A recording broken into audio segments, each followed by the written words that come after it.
I almost called you a nigga just now. Cause what the fuck are you talking about? Ladies and gentlemen, welcome back to another episode of Slandertime. Today, the main event here is talking about just a firm basis for all the Moon Knight comics that have shaped this character's personality, because Moon Knight is a very interesting character within comics, and he's unique in that as far as he has been created, his history starts in about the 1980s with Bill Sienkiewicz and some other great artists working on him. His origin and his personality has changed so drastically over the years to the point where it can be a bit confusing if you want to jump into modern Moon Knight comics or even just have a firm idea of who this character is.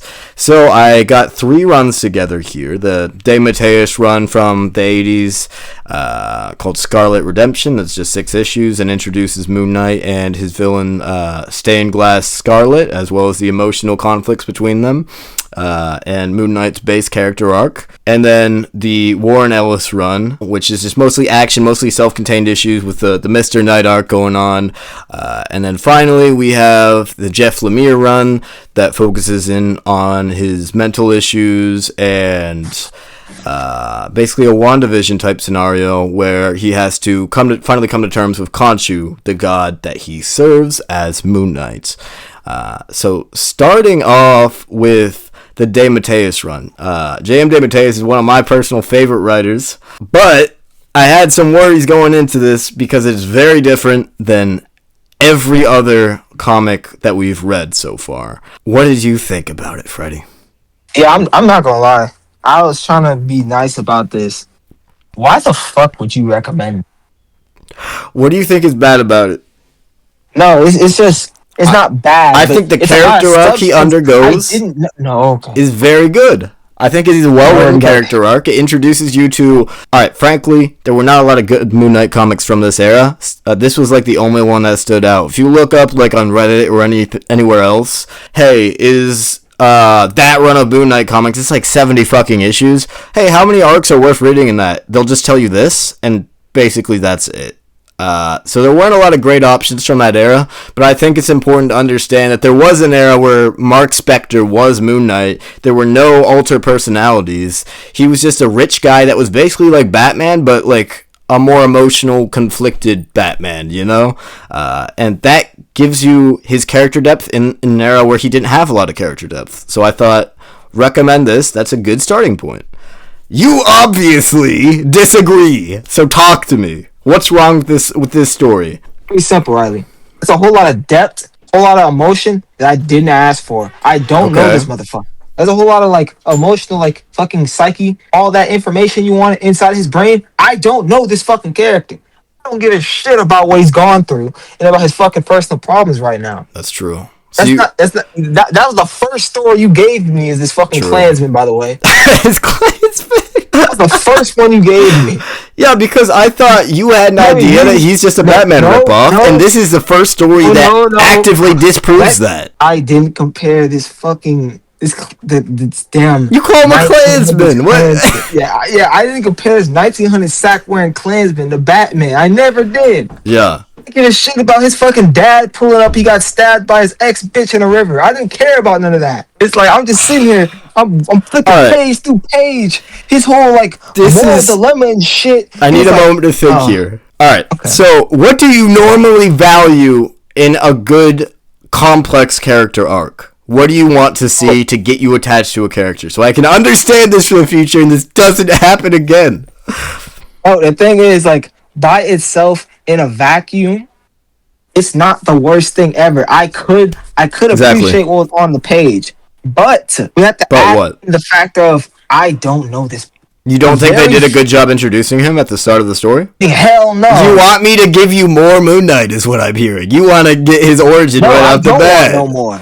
You know why I didn't give you his origin? Because they give you his origin in the Lemire run, and it's treated as a mystery as to what exactly happened to him. So I thought framing it like that would give you a more interesting reading experience because it's more unique. You don't get a lot of heroes where you don't get their origin right away, and you have to piece it together through the character's own fragmented memory. That is an interesting way to tell a story to me. Apparently, you hate it. Origin. No, I didn't need his origin. I got enough. Okay. Then what did you need? Enough. he did some bad shit, and he's trying to make up for He's it a mercenary. in his own way. And he's making up for it by basically being a Batman type figure. What more Yeah, I do you need know, than but that? I didn't need his fucking backstory. I'm saying I didn't give a shit about this character at all. To Okay. have his mental psyche. That was the first thing I seen in this motherfucker. Do you have any idea of what DeMatteis or any of the other writers could have done to make you like the character anymore? I don't know what they could have done to make me like this Klansman. How is this story different? If this was like, if Moon Knight was just replaced with Batman here, would this be a good story to you? Necessarily. I want to see if your bias is showing right now, because I think it might be. But at the same time, you need to remember one thing. Yeah. I'm going into this with knowledge on Batman. I get it. Okay. I think I'm starting to understand. The goalpost isn't necessarily at the same. Okay. I get it. All right. You know what? I don't agree with you. Moon Knight going into this, the only thing I knew about Moon Knight going into this, the motherfucker has Khonshu in his head. Mm-hmm. He got like different fucking people in his shit. Yeah. He didn't have it this run, I guess. Well, Khonshu is the whole point of the story. I mean, yeah, he doesn't have the split personalities at the start of his story because he's just in that identity of Mark Spector. Moon Knight will be in certain identities for a long period of time, as you can tell with the next one, which is Mr. Knight. He's in a completely different identity there, too. It's less like a Klansman. He's wearing a suit, bro. Klansmen, to my knowledge, are not that well dressed. Yeah, he don't like a Klansman no more. That's all I said. Oh man! All right. So at this run, he looks like a Klansman. No, that's great. What do you think of the writing itself? The style, I mean, because it's more literary than what we've seen in the past. And I'm not gonna lie, when you just told me that you did not like it, I was like, oh man, this motherfucker didn't want to read all those speech bubbles. That's the problem. It wasn't necessarily like reading was the issue. It's just give a fuck. I see. It's like I was like, why do I want to read this shit? Did you care about the villain at all either, or no? At the start, I did until at the start, I was truly wondering, I was like, what is wrong with this bitch? Yeah. I knew there was something wrong there. Right. But I was more interested. The moment that she stabbed that motherfucker, he fell into the water. I was like, I don't like this shit. No. Because he was sorry, bro? Is that why? No, not because he was sorry. Yeah, damn, sorry, it's got folded right away. But this damn Scarlet, what the fuck? I was like, God damn, she's been a problem this whole time. She had him tweaking out, talking in his mind and shit. Right. Like, she on something. Yeah. Then she stabs him, and she was like, oh, I don't know if I should have done that. Some people need redemption, but not me. Not me. I was like, okay, what happened? That's a complex character. That's interesting, right? No, I know. Yeah. But then, then she goes back to the river. I was like, oh shit, hold on, this character moving on something. Yeah. He's like, oh, he's dead. I can't find him. Yada yada. And then the whole final issue, I was like, yeah, I don't. The final issue was the aftermath. Is that what you're talking about? Or you're talking about their final confrontation? What the fuck that happened, bro? I was zoned out, bro. I see. I don't know what the fuck's going on. To me, so much. Scarlet is just a representation of Mark's character arc throughout this. And I guess I get it, because this whole story, the whole purpose is to transform Mark and give him an understanding of his purpose, just in life in general. And if you don't care about him before this, I can see why that would fall flat, because you're like, I don't give a fuck about his purpose. I don't even know what his basic deal is, right? Is that how you were thinking? I can see that. Yes. I can see that. Maybe this one's on me then. Maybe because I do think this is a good story. If I was going to give this a rating, I'd give it an 8 out of 10. I think there are some really complex emotional ideas going on here. I think the scene where Scarlet Redemption, or no, that's the name of the story. When Stained Glass Scarlet stabs him and he falls into the water and he flashes back through his entire life, and is reborn basically by Khonshu and also by his own just sheer desire to live. Like that's a top 10 Moon Knight scene for me. I thought that might get you a little bit. You're like, okay, this character's actually interesting to me because of, their whole backstory, how they rise up, how conflicted they were at certain points in their life, and to the point where they're overcoming everything and they're choosing to believe in this redemption for everybody by the end of the story. He's not just like Batman where it's like he's vengeance. He is this shadow of redemption. He wants to see people get better. He wants to take people in. There's a scene with the church where he's like, can you help us out, Moon Knight? We're homeless, and they're going to demolish this whole church, and we're going to have nowhere to go, and we're all going to, like, die. Can you do something about that? They're like, it would either take a miracle or $1 billion to do that. And he's like, so what the hell are you talking about? And Moon Knight says, maybe both. Maybe I'll do both. And he just walks off. And that's just, like, a great encapsulation of what is so cool about Moon Knight's character to me. Because he fights all these crazy monsters and demons and just bad people in general with the power of Khonshu, but he really, from this arc, believes in redemption. And that's why I picked it as a good starting point. Do you get what I'm saying at all? Yeah, I get what you're saying. You understand the logic, but you're still... you managed to change my heart just a little bit. Okay, because I think there are good scenes. I think the narration at times is a little bit much. That would be my one con with this arc.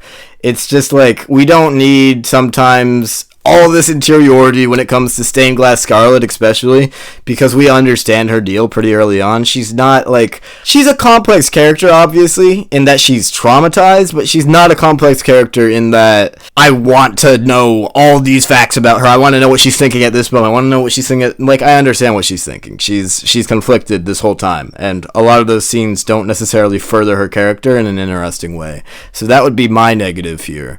But I think scenes like Mark, going through the water, flashing back, all the stuff with his religion as well, because he's Jewish, but he is, I don't know why I said but there. I don't know where you're going with that, but alright.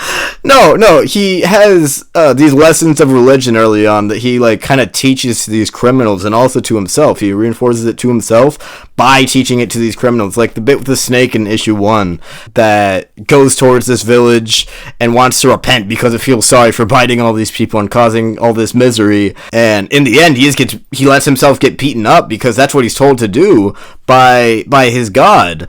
And it turns out that the god is like, I told you not to bite. I never told you not to bare your fangs. Never told you not to hiss. That's a good piece of characterization to me to help me understand that this guy is like a really idealistic character, but he's trying to implement those ideas into his life in a really interesting way. You even have the one scene where he admits that, when he was younger, he thought his dad, who was a rabbi, was stupid for believing in this religion the way that he did, because he thought if there is a God, then this whole world and how corrupted it is doesn't make any sense. And those are ideas I can relate to personally. So that's another thing that got me into the character, So, did you relate to any aspect of his character at all? Because it sounds like you just weren't attached to him, which I understand at the very start of the story, but I think as it goes on, and by the time you get through that third issue, I would expect you to have some understanding of, oh yeah, this character, I can see myself in him, or if I can't see myself in him, that's okay, because it might just not be reflective of my experiences. I'll go find another superhero that I am drawn to more. What do you say to that? Yeah, I spent most of that time reading cursing you. Oh my god! Even after everything I said, that doesn't recontextualize it too much, too. No, it does a little bit. I'm just telling you why I wasn't going to see none of this shit in the moment. I was cursing you actively as I'm reading this shit. What was the biggest offense that you saw? What was your biggest negative with this? I know you said that you don't care about Mark, but they do introduce his character. I think that you can read this without knowing Moon Knight too well and come away understanding who the character is pretty well. Like, this serves as a decent introduction in my mind anyways. I thought about this for a while as far as if you were going to give people Moon Knight runs, what would you start them off with? Maybe... What? I just told you, bro. I told you. It wasn't the worst in its own. Gotcha. Just for me, hell no. What is your rating for it? For Scarlet Redemption? I'll put it while I'm hating, I'll give it like a 6. Okay. So it's still above average. It's still above average to you. Hating is gonna be a 6. Recontextualize, and I'll give it like a 7.5. Oh, all right. So you think it's good? A 7. Say that, but yeah. A 7 means it's good. That is a good score, bro. That is a good score. I mean, technically. Technically, what do you mean? Didn't you? You're not wrong. Didn't we talk when Welcome to Derry came out, the It show? We talked about that, and you're like, "Yeah, I liked it. I'll give it a 7." That's what you told me. I see you use my words against me. I'm not like move on. So you're telling me Moon Knight, Scarlet Redemption clears the It show? Yeah. All right, bet. All right, thank you, bro. Like I said, I give it an 8. I think this is a great story. I'm biased towards this writer. DeMatteis has written some of the greatest Spider-Man stories of all time. He's written this story right here behind me. I'm dick riding, you said? You just admitted dick riding. What the fuck? No. I'm saying I heard you say that, and I don't appreciate it. No. I don't like that shit. God damn it. You were. No, there was a question mark at the end of that. Fucking implied, bastard. Alright, I'm not letting you do this to me today. I gave the most complex character analysis of Mark through Scarlet Redemption, and you're gonna fucking hold me? Are you serious with this, bro? Oh my gosh. You know, you're lucky I did not give you one of the earlier Moon Knight comics, because if you hated this, that you would not enjoy, because he has other personalities, basically, but it's just like disguises that he goes into. It's not even treated as a mental illness. It's like, that's a retcon, I think. So I didn't want to do that just in general, because that just seems like a bad time. Like a bad idea to me, man. Good thing you didn't do that, because I best believe I would have texted you same day and told you we're not doing this. Yeah, and I wouldn't blame you. I don't like those stories either. I think this is the first really good Moon Knight story to me. That's above like a 7 out of 10. What do you think about the ending? That bitch fell into the water? No, that's the halfway point. After Stained Glass Scarlet has been dealt with, and you get that aftermath issue. Oh, the aftermath issue. Yeah, where he's with Marlene, his girl, and he's telling her about all the transformations he's undergone, and you get that last scene of him with the criminal, and he chooses to allow him to redeem himself instead of just beating up homeless people like Batman would. Beating up that homeless nigga, it was I guess. Did you buy into any of Mark's relationships with the supporting cast? No, I liked it. I ain't gonna lie. Oh, okay. Alright. Fucking John Paul and motherfucking Jean Paul. Marlene. Yeah, it's a cool supportive system he got, man. So I don't know why Marlene is fucking a goddamn super soldier. She was holding his ass up with one arm, by the way, off that helicopter. I actually don't know. Man, I have to do some research into that. She might be like special ops or something, bro. That could make sense. Or Mark is just weak as hell. She's gripping the ladder with her left hand and got his whole body in her right. I was like, I see his legs got wrapped up in the ladder. I was like, how the fuck did she do that? I was like, how the fuck did she do that so quick? Oh yeah, when they find him in the yeah, I know what you're talking about. What do you think about the idea of Khonshu resurrecting him versus the idea of him coming back to life through sheer willpower? Yeah, willpower sounds like fucking plot convenience. Khonshu feels more reliable. Yes, because at the same, he did it before. It's also like the fucking moon god, I guess. But it's also a commentary on religion. A lot of people who go through like a near-death experience will, thank God that they're alive. They don't look to their own efforts in getting out of that situation. They're like, thank God that my soul has been saved on this day. That God chose to save me so I could live out the rest of my life. So I think that's an interesting way of characterizing Mark's relationship to Khonshu during this time. Because as you know, throughout the next few runs, his relationship with Khonshu will change pretty drastically. But for now, he's just thankful that he saved his life not only once, but seemingly twice now. And he gave him these abilities to do what he does and give people the same redemption that he has been given. But overall, like I said, I think this is a really solid story. Probably some of the best characterization for Moon Knight I have still seen to this day. They don't write him as complex as this anymore. Even though you can read these stories one after another and you can see the character evolve and it's natural. A lot of these scenes don't have all the emotions in play that this one does. So I would strongly recommend people check this out if they're interested in understanding the character of Moon Knight, not only on a basic level, but as he evolves from something of a Batman clone to this very complex, emotionally distant individual. Yeah, don't listen to me too much on that take. Well, I also love this story, and it's okay. This story wasn't for you. You didn't feel attached to the character. You didn't buy in necessarily to any one aspect of the storyline. That's okay. You know what I'm saying? But I think this story is a classic. I would consider it a classic. And classics aren't for everybody, but they're a good basis for understanding why a character is special to people, or was special to people at one point in time. Now, moving on to the Warren Ellis run. This one's only 6 issues. It's pretty brief. It is self-contained single issues. Mark, at this point in the story, is completely different. He has put himself into his work as a detective. He actually has a few different guises here, but they're all worshipping Khonshu, basically. They're all pretty, like, just a character resignated to dealing out justice and going around and solving these mysteries. At one point, he has, like, this ghost armor that he uses to fight ghosts. And it's pretty cool. It's good action. The art's pretty sick. There's some really cool paneling in here. Some good one-liners. I am wondering, though, I know that you're a bit higher on this than the rest of the ones that we're talking about today. I do wonder, is it because this is the most similar run to the average Batman story? You trying to force him to be a Batman calling him brain, huh? No, I'm saying, do you think that you like this because it shares more similarities to Batman? Or do you think you like this just because it's good action? Be that second one, because I honestly didn't think of Batman the entire. Mostly thinking about. Well, he's less emotional here. And he's by himself, which Batman is oftentimes by himself as well. He doesn't have the support network anymore. It's just him throwing himself into his work, getting obsessed. I was mostly looking for, like, this is on the first issue. I'm pretty sure, I don't remember where it was. Sure. Or when. I don't remember if it was like he was hallucinating this shit or not, or if it was like a real doctor or whatever.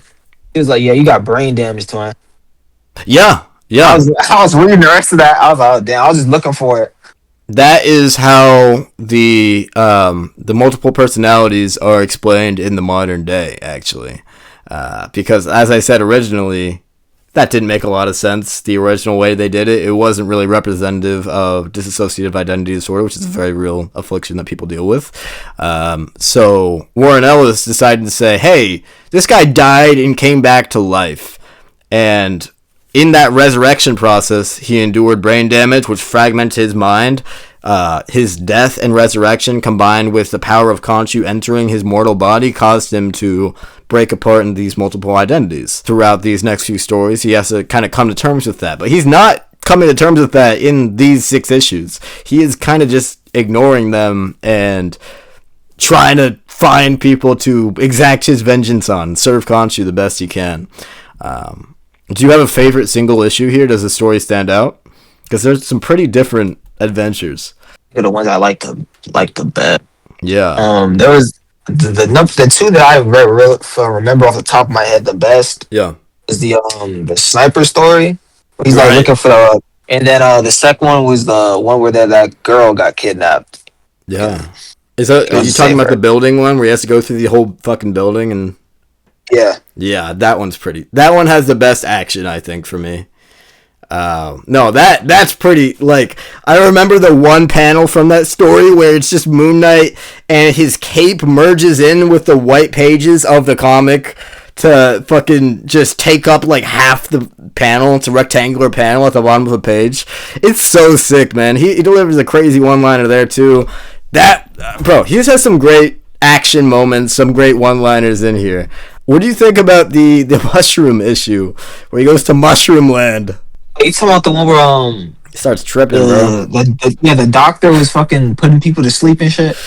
Yeah. I ain't gonna lie, that one I got dead ass like fucking. I got knockoff Scarecrow vibes off that shit. It's not the same, but I was thinking the Scarecrow the whole time. No, that's reasonable, man. I mean, I like that it's self-contained, though. You can do these superhero tropes, and you can experiment with the genre and do a bunch of different things, and it'll still feel like just a one-off Moon Knight story. He could just go and have madness happen to him for an issue, and it's kind of expected, right? Because anything can happen in these stories. What do you think of his persona here? Because he's not just the regular Moon Knight that we saw in Scarlet Redemption. He is also Mr. Knight, who the police don't really like too much because he's going around solving their crimes for them. They're like, all right, what the fuck are we supposed to do then? Fuck this guy, actually. And, you know, he has the superhero persona still. He has the ghost fighting persona. I think Mr. Knight has the coolest design to me. I just like the suit. It's like, it's such a stark contrast. And then he's aura farming every time he says some shit like, I wear this so they see me coming. Like, fuck you, Batman. He was stepping out. He was stepping out with it. Yeah, he's aura farming a good portion of this run. I was just thinking back to the Sniper. I generally did like that one the best. Yeah. Like, it was just like this like mercenary hitman. Yeah. Who's working for this banking group, whatever. And they fucking hoes. And so he was like, yeah, they hold the shit out of him. Yeah. So he was going around pretty much getting his get back. Right. And then at the end of the issue, like, he got obsessed at the end of the issue, one of the other like people in the same unit finishes him off and was like, yeah, the bank always wins. I was like, oh shit. That was a cliffhanger. That got me. I was like, oh damn. A lot of these have very strange endings on purpose, because the whole point of this run is to show that after these experiences, Moon Knight doesn't get a resolution. He doesn't go home and become Mark Spector again, or Jake Lockley, or any of his personas. He just is Mr. Knight right now, or Moon Knight. Do you think? I think that was probably the most unique part of the issues, because he'll just like solve the crime, and the last panel will be him just like going off into the night. You don't have any like happy endings really, and it makes an interesting tone, because you kind of like feel bad for him, even though he just aura farmed to beat the mess out of like a whole building of people. It's like somehow a little bit sad in the end there, you know? Just felt like just every other day. I was like, damn. Right, like this is just his daily life. They're just showing you six examples of his daily life. What's that? Like, ain't shit getting better for him. Yeah, really. What do you think about the ending to that one storyline where he says the bank always wins? Y'all, my honest answer? Yeah. The capitalist engine. Everything always drives back to capitalism. That was my only thought process when he said that shit. Right. What stuck with me was when the guy said the distant projection of death is power. I had to think about that for a second. I'm like, oh no, what the fuck? Hold on. Yeah. He's stepping out a little too hard now. Because he's saying that if you have a gun, if you have weapons, that you can have control over people because you control their lives, and that's what people value above all else, you know? And that's why they got out of this career, because they were very aware of that power taking over their lives and informing their decisions. And to some extent, that resonates with Moon Knight and Mark too, because, I mean, he was a mercenary for his whole life, right? Or not his whole life, but that was his career. That was his fucking day job, right? So even as Moon Knight, he's also aware of that. He wears the white costume so people have that threat of him always in their head. So that was a really effective ending to me. That was like so much good character work and good action happens in each and every one of these issues, except for maybe the mushroom one. Not a lot. He just kind of beat up a guy who's causing hallucinations. So I'm trying to still remember the describe to me the sniper one in more detail. And what do you like about it? I was caught like a little left field. I was guessing the complete wrong way. What'd you guess? I was guessing it was going to be like some sort of like institute or some shit that was just murking people. Oh, damn. And it was just a guy. I didn't realize she had a vendetta. I thought did not cross my mind at all. I mean, people got plenty of reason to hate Moon Knight, especially when he has more of a presence now than ever. I think like back in that 80s run, if someone had beef with him for being Moon Knight, that would be kind of a bit of a stretch, unless it was very personal. But now, I mean, he's working with the police to put everybody away, bro. I mean, he's in one of these issues, he like takes out an entire building of mobsters, like 50 people, just to, you know, save one person. So I could buy that there's a sniper after him. He's also a menace. In what way? That same issue you just reminded me. I just remembered. The issue he was in that building to save that girl. He dropped this little plain bird shit on somebody. Oh yeah, he did do that. It's like, holy shit.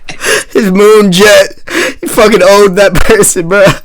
Yeah, no, that was the action highlight of Probably all the runs we're going to talk about today. That might be one of the best action, like, single chapters / issues of a comic I've ever seen, man.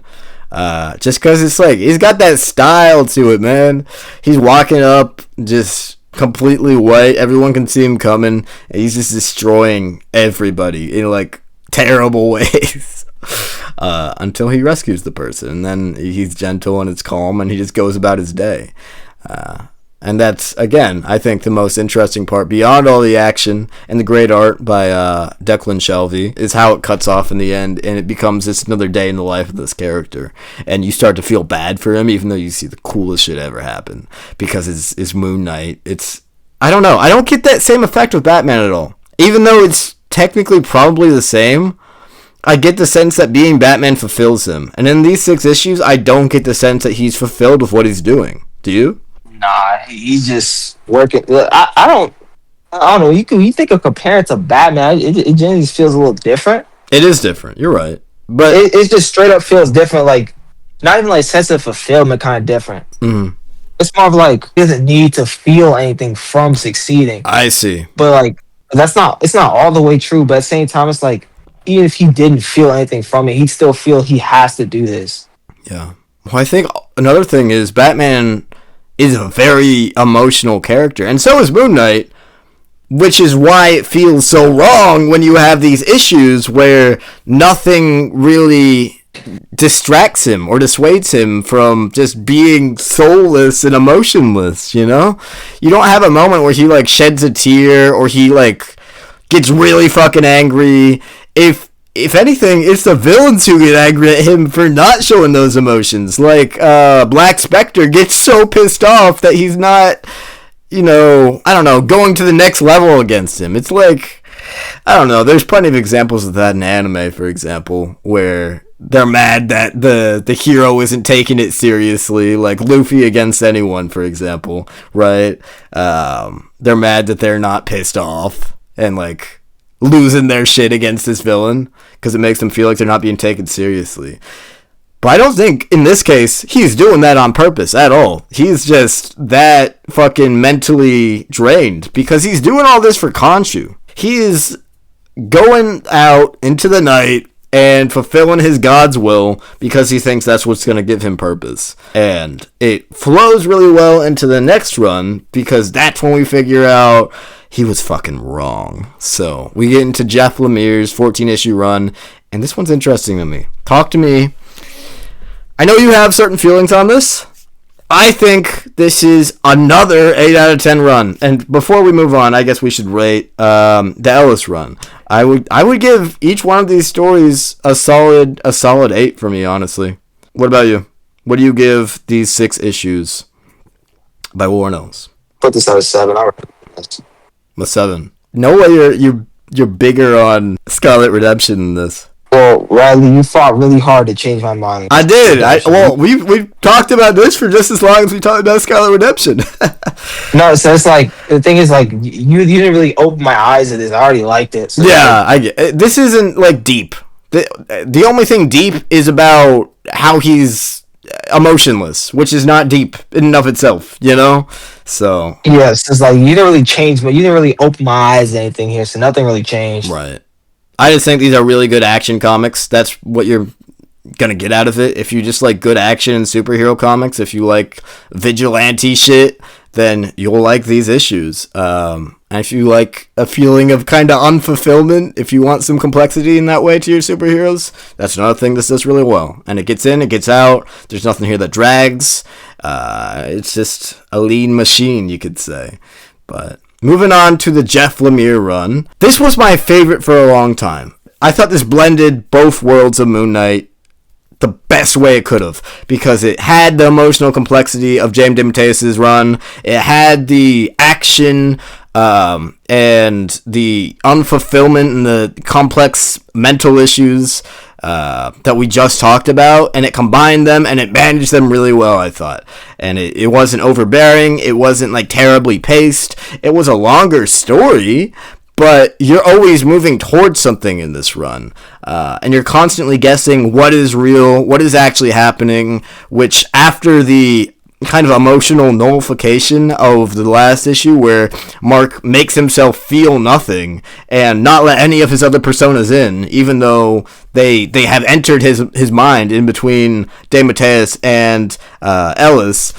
It just becomes a really interesting kind of character study on Moon Knight for me, including all of his personalities, and it's at its core about a man that is accepting his mental issues for who he is and refusing to depend on somebody who he doesn't actually need anymore. I'm so curious about this. I've been waiting for this whole episode. What is your take on this run? You're about to heat up when I say it.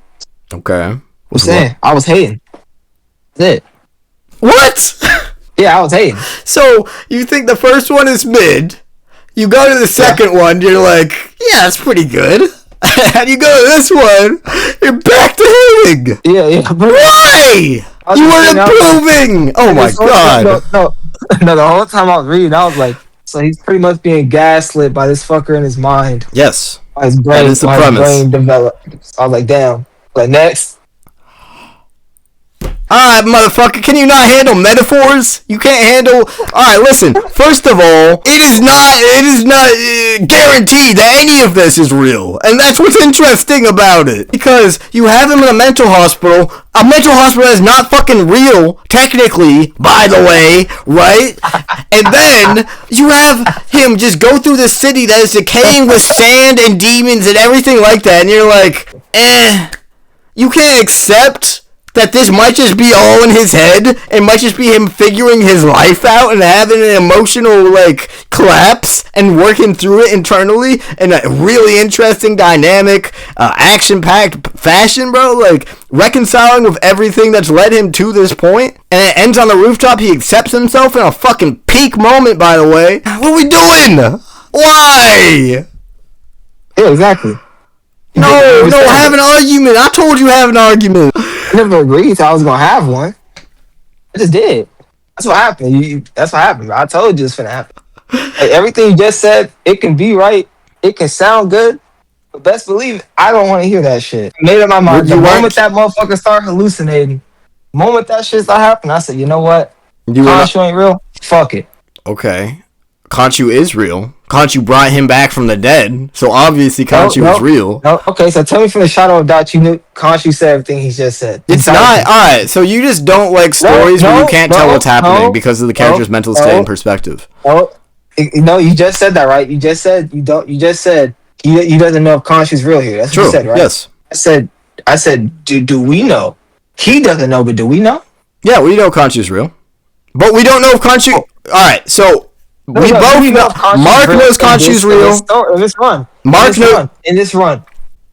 Neither of us know that Khonshu is real in this run. Okay. We know that he exists in the past tense and that he gave Mark the ability to become Moon Knight because obviously he did.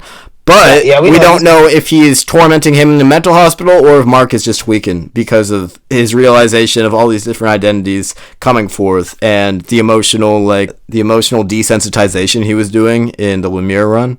Has caught up to him. What you're saying is we don't know if he's being abused by Khonshu or his own mental state. Right. We know his mind is fragmented from the oh my god, what's his name? The Ellis run. So anything's possible, right? I mean, you have all the tools you need to solve it. I gave you all the runs that gave you necessary context. You can make your own conclusions. What do you think was happening? Like he was getting beat up by this evil bird face nigga. So you think Khonshu is real and he is just trying to escape Khonshu? I think that reading of it holds up mostly until the last scene. Well, you could say that because he accepts all the different personalities within himself, he is mentally healthy enough to resist Khonshu's possession of him. Because that's what Khonshu is trying to do. Is that your take on it as well? That's what happens in the end when he rejects him? Is this not bird face? I think, yeah. Yeah, Khonshu. Off that shit. Yeah. Because he says, I never needed you, and he crumbles to dust. You think that was real? I think you bitched him up is what I think. It didn't have to be. Okay. It didn't have to be real. I'm just saying. I personally believe he bitched him up. That's all I'm saying. Okay. So you were not too interested in the whole multiple personality idea in general is kind of what I'm understanding. I think them niggas. I almost said it. I think he's still crazy. No, I think he's still crazy. But Yeah. he's just not getting ran by Khonshu no more. Did you find the stories of the individual personalities within Mark's mind interesting? Like, you have Jake Lockley, the cab driver. You have, was it Stephen Grant is the famous actor who's playing Moon Knight in a movie, and he's getting these visions. Like, personally, a lot of these other personalities are interesting stories just on their own. I mean, he fights fucking space werewolves at one point, bro. The whole art style shifts in the book for each of their perspectives, which helps you understand whose perspective is it coming from within Mark's mind. The cab driver is like old-fashioned, like very vibrant, like old school noir comics. The space shit is like very detailed. It's almost like it could be like an Alien comic or something. And then the superhero stuff is traditional Marvel Comics kind of style, I want to say. I like that. The fact that the art style fucking changes all the time is so cool to me, man. Because you have all these great artists that are making it feel like he's truly tweaking out. You have all these different personas just going on their own adventures, and they have to reconcile in some way within his mind. Like, it makes it a purely mental story really physical in an interesting way that I thought was super unique, because it's not even a superhero story for most of this, which is maybe why you didn't like it, right? That's fine. He's not like beating people up oftentimes. Like, his captors, who are the Amit people, I really liked WandaVision until it got ass. And the best parts of this remind me of the best parts of WandaVision, where you have like this one aspect of his life that makes everything else that he's experiencing completely impossible. I also really like the paneling. You can tell when something really fucked up and weird is about to happen within his mind, because the panels take the form of an exclamation mark.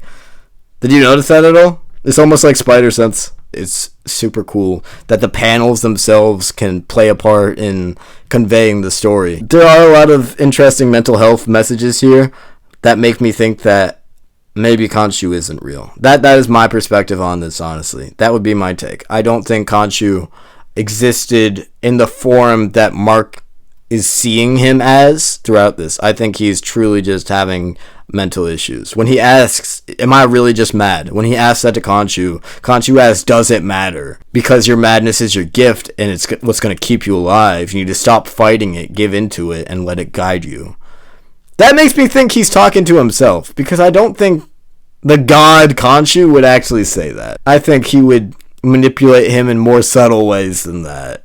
And he's very explicit. But then when he says, I need you, my son, I need you, and you came to me against all odds, when he manipulates him into finding him, and then he asks for Mark's body, but he knows it's not going to give it to him. So I think Khonshu probably did send him a message to be like, I am going to possess your mind because it's too weak right now. And maybe he has to go through this whole process of self-reflection to be stronger. But now, do you think Khonshu wants him to be mentally healthy, or does he want him to fall apart? I know what that Egyptian motherfucker wants. Obviously, having Mark be mentally healthy would benefit Khonshu, because he can be Moon Knight more effectively. Yes, I don't even think Khonshu wants him to be weak with that knowledge. I think he wants him to be strong, and it's like reverse psychology through sending these messages through his mind.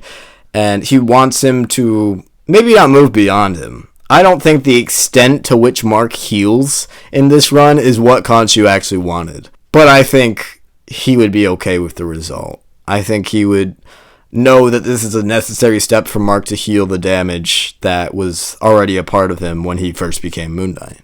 But overall, I really like this story. Moon Knight has always been a unique character with unique runs and unique ideas. And I think these three stories exemplify that pretty fully, because none of them are the same. One of them is more interested in exploring psychological aspects of Moon Knight as parallel to his villains.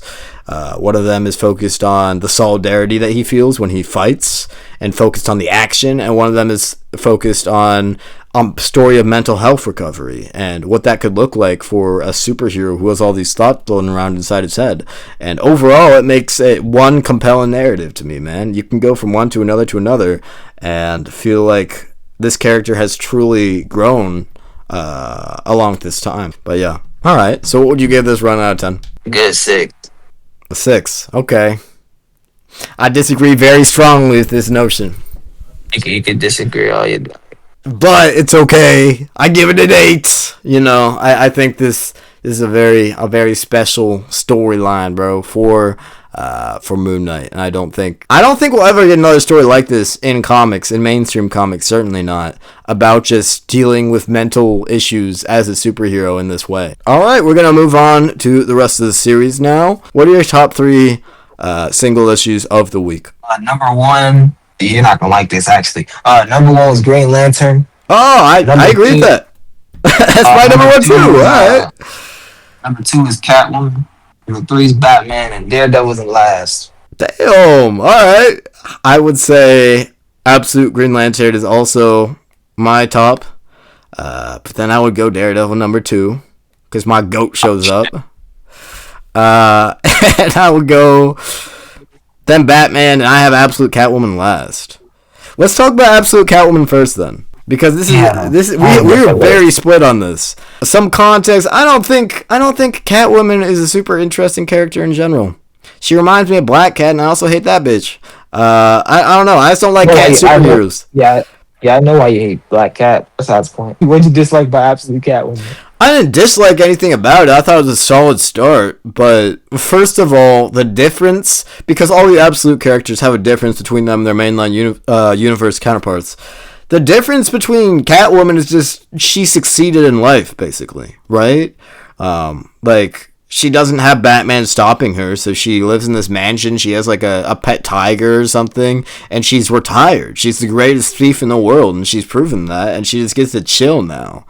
And that's an interesting concept, but what do you do with that going forward? You know, like, there's not a lot about that premise that makes me super interested in the character, unless I missed another aspect of her. Well, the thing is, her being, retired and out of the game, Yeah. that's a little something. But you're also forgetting one crucial fact. Yeah. Her apartment got raided. Her friend got kidnapped. There was a whole group of people who had on fits that were very similar to her. So you think there's more to her story? There's definitely a lot more than just she was stealing. At the time of recording this literally just came out last Wednesday. So, no one knows what the deal is. This is going to be a 6-issue limited series with an absolute Cassandra Cain one-shot that will tie in with this story. Because that makes sense. Yeah, she put up the end of number 1. Right. She put up the end of number 1. So that is it's basically a 7-issue miniseries. That was the most unique part of it to me. I was like, what the fuck? Because Cassandra Cain is the enemy that kidnaps her friend at the end. I'm like, whoa, okay. I didn't see that coming, but I don't know about Cassandra Cain in general. I don't know if this is like, if they have a beef in the comics, in the mainline comics, or what her deal is. No? That I'm aware of, no. Okay, interesting. So it looks like this is going to be original to the Absolute series, and it's not going to play off anything. Interesting, okay. I do like the action. I think, like, the chase scene was pretty sick, but that's really, like, where my thoughts end. I was just, like, I read it, and I was like, yeah, that was fun. And that's kind of all I thought of it, you know? Seeing her put on that her suit and shit, like, her lifestyle, yeah. I was thinking of, like, at first I was thinking that she was going to have, like, like, it's like a swapped around, like, universe that she had, like, a Batman kind of backstory. But nah, she still had like her struggle beginning and shit. Oh yeah, I like the flashback with her friend. It was more like she kind of like built that lifestyle, trying to make sure she doesn't have to go back to what she was. Right. She's kind of forced into it. I do like, that's a trope, but it's a good type of story when like the master thief is forced into one last hurrah because someone has insulted their kingdom or whatever, and they have to be dealt with. Like, that's always fun. Are you just a sucker for that trope? Or it's not really about that? Nah, it's more of like Catwoman's character normally is, she just can't give up that lifestyle. Okay. Yeah, I have no idea what her character usually is, because I haven't seen her be interesting. Like normally she just like, she can't like stop being that thief for too long. Like, she's always gonna like come back to that some form. So seeing herself here like completely give that up, she doesn't want to be that. But it's kind of like forced onto her.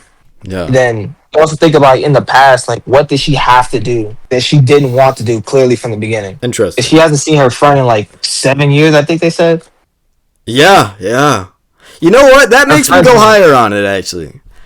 I had it at a 6 out of 10. I give it up to a 7 out of 10. Because that's cool. I like the fact that it's not like an obvious trait about the character, but it's a foundational element of their character nonetheless, you know? She, like what you just told me, she is someone who will never settle for anything, and here she's completely settled. So you want to that makes me want to see what shift happened in her life to make her get to that point, and how it has to do with Cassandra Cain, who, bro, that was I didn't expect anyone particularly, because I don't know anything about Catwoman.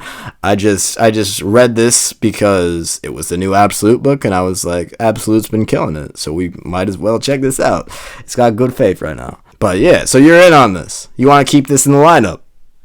Definitely. All right, W. That's a W, bro.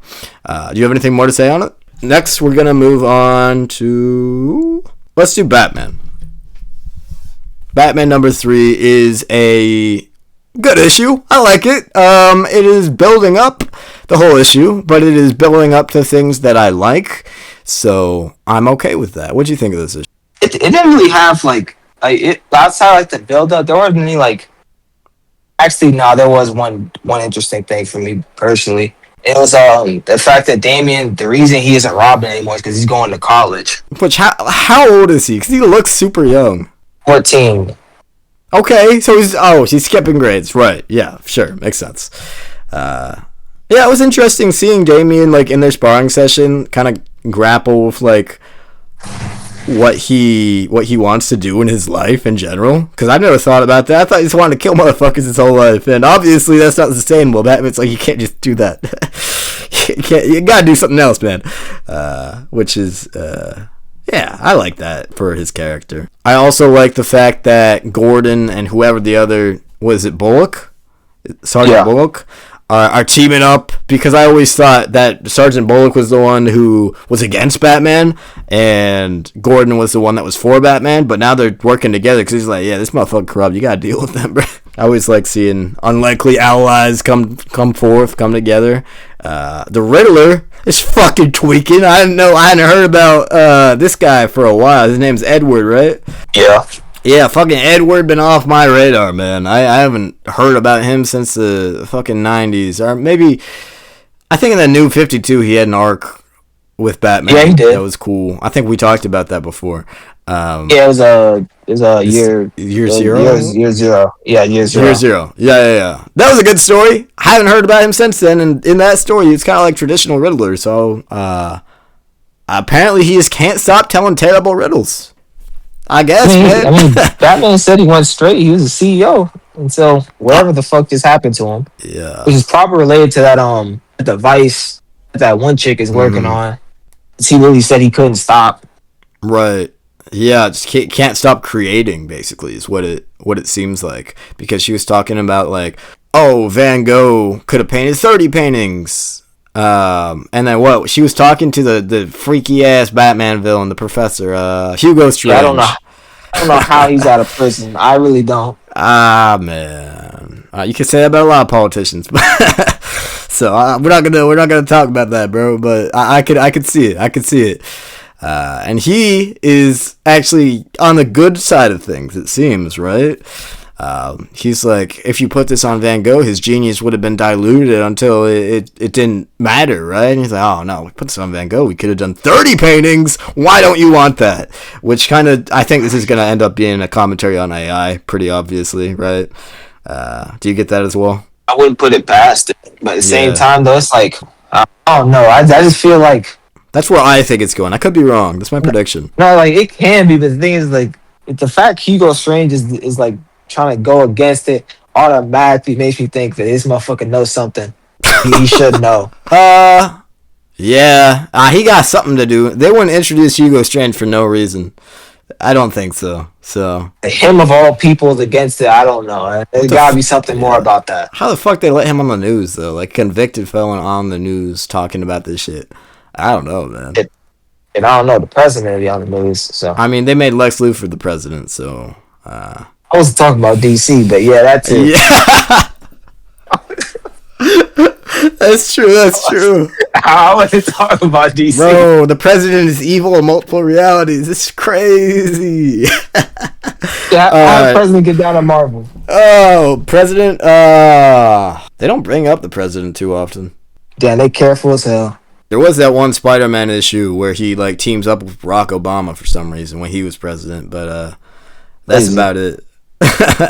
So I think it's just Marvel's based in the real world, so whoever is actually president at the time that the stories are coming out is president then too. So we got, Donald Trump could show up in Daredevil. Could be the villain of the next arc, bro. Another negative, Bernard. Now let's move on. Who's that? Alright, yeah! Let's go on to Daredevil. This is a setup issue, but I really like it. It's it's pretty much just carrying on what came before. Daredevil is trying to beat people up around town. He goes to the crime lord, the Owl, and he's like, give me your fucking information on this guy. And apparently he's like this kind of mysterious, no one really knows how he's affiliated. No one's willing to give that information up. He's too terrifying type of villain, which is interesting to me. And Daredevil pretty quickly figures out he's not after Daredevil, actually. He's after Matt Murdock. He realizes this is in class, so he rushes outside, and he gets swooped up by my boy Peter Parker, bro. And that's basically the whole issue. I think I could be forgetting stuff, but that was it. Condensed, that's pretty much what happens. But I like that. I like him figuring out that he is going to have to deal with this not as Daredevil, but as Matt. That's interesting to me, because he can strike at him from anywhere. He could, go after his students. He could, do anything to torment his life, depending on how much he truly hates this fucking lawyer. I don't have any guesses as to who this would be at all. Yeah, I got no clue for this shit. I don't think anyone knows. Like, I haven't seen any guesses online or anything like that. If he's a random guy that, like, Matt Murdock wronged in, like, a criminal trial, I don't have a problem with that either. I think that could work out. Because he, as a lawyer, he's definitely hoed a lot of people. So I wouldn't blame him for one of them for becoming a supervillain, honestly. But yeah, you're lower on this than me. Why is that? It was nothing really, like, there wasn't low-key there was a single concept, but, like, I liked it when he figured it out. It came from his students giving him the idea. Right, yeah, that's about it. Like, there was nothing that really made me like, that's cool. Interesting. So it was more, I was just going through the motions. So it wasn't necessarily I did anything wrong. Yeah. It's just nothing really made me think, oh wow. Like, nothing made me like stop and think for even a second. Yeah, I just got excited for it, like just seeing Peter, because I started thinking, what the fuck is Peter doing here? Like, yeah, I did see that. Yeah, I seen that. I was like, holy shit. Doesn't he have to go home and have dinner with Paul, bro? I said he was friendly neighborhood for real. He was just there to save him. Bro, he scoops him up. I mean, he probably saw he was panicked and helped him out, but it could be more than that, which is interesting to me. So I'm just excited to see where that goes, because unlike his current comic, Spider-Man is actually well characterized in every comic that is not his own. So I think we'll get a good Spider-Man out of this as well, which I'm into.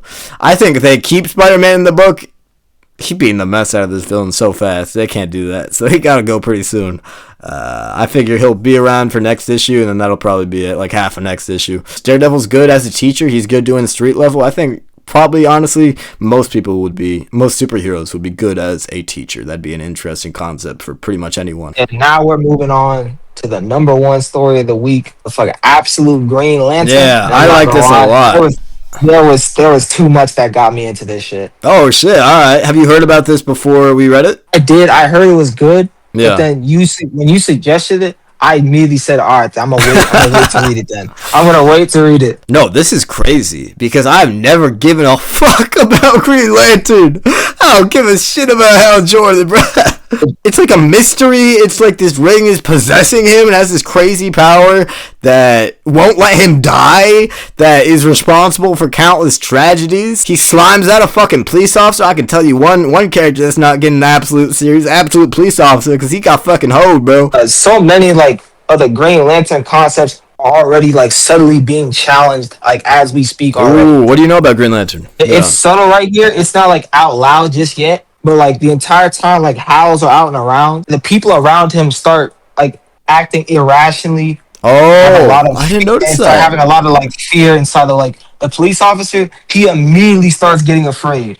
I thought that was just him being a dick. You're not gonna Yeah, I realize it just didn't. yet, but once you get into the diner, the old man starts acting the exact same way. Everyone in the diner is I did acting the notice same. that. I was like, that old man really doesn't fuck with this guy. But then again, he does. I thought it was just because he looks like a druggie in But the then that art. lady up whole line quick as hell. Yeah. Oh, Yo, you're I was like, right. oh my god. Yeah. Okay. W theorizing, Freddie. I didn't even think about that. Hell yeah. All right. Especially and even the way like they're interacting with like the emotional spectrum is completely different here. Yeah. I only thought about that because I don't remember if they said it like I'm pretty sure it was inside of the thing, but the Green Lantern logo it has like a straight up a single alien. If there's no core apparently like in the absolute universe, there's no Green Lantern Right. core. And this Well, alien is responsible they're for it. connected though. They're like a gang, right? Yeah, something like that. All I know is Because this alien did something to Hal, but this is not willpower what he has. what do you make of the last page, the cliffhanger,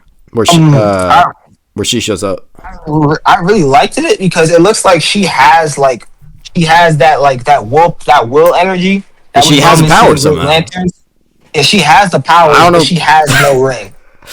Right. I don't see a ring on her finger, so she that's just her. Yeah. I just think it's also like it reminds me of Black Whip from My Hero as well. I don't know if that's a crazy comparison, but when the diner explodes, we get that double page spread. I'm like, oh damn, he got Black Whip. He activated that. He activated the Yeah, I second see. squirt, man. I see. You just think it's clean. I get it. I do hope he gets it under control because I think a protagonist that is terrified of their own power and ever using it is gonna be it's gonna get annoying if that goes on for too long. I don't think they will. Like it's only issue 1, but if that's his personality the whole time, I won't be too into Hal Jordan. I mostly want to see just how connected that Black is with the entire spectrum as a whole because The Ben black, Nur, whatever what? his name is. Yeah, the Black Hand. The black. His Oh, whole the black time- hand. I thought you said black cat, and I was like, what? No, Yeah, you sure. tripping. But, Yeah. because Ben Nur he's inside like the Green Lantern logo, so he should be connected with willpower. He apparently Right. gave Hal something that works off of fear. I want to know where that connects at. Did I miss how it happened, or we still don't know? No, we don't know. We just know he was there for when it happened. Right. He's trying to explain this to people, and they immediately hoe him, bro. He needs to like go to a therapist and explain the situation. What makes it more interesting is like main timeline like fear is always like the opposite of willpower. Right. But I really want to see like how this entity connects like not just to fear, but like when do like anger come into play, hope, like love, avarice, all that. Absolute, like, well, just in general, Green Lantern has some crazy character designs that I've seen. I haven't read any of the comics. You sound like you're a bit more familiar. Is that right? Or you just know shit? Yeah. I'm a little familiar. Have you read any Green Lantern stories? Only a few, but I haven't like gotten to like the bigger ones yet, like Darkest Night, thing like that. Well, maybe we'll do Jeff Johns' run. But that's really all I have to say on Absolute Green Lantern. It's a pretty simple story about this guy who is just has this power that he doesn't really understand why he's been given it, and he doesn't know how to control it, and it doesn't even let him die, which as a host, I guess maybe there was something special about him that we'll get into in the next few issues that made him the ideal host for this Black Hand power. Well, do you have any other thoughts on Absolute Green Lantern? Not anymore. I want to see Atrocitus in this. Yeah. We'll see. I think all the Absolute books are going to go on for a pretty long time. All right. That is another banger episode of Slandertime. Thanks for joining us, ladies and gentlemen. Have a good rest of your day, night, evening, whatever it may be.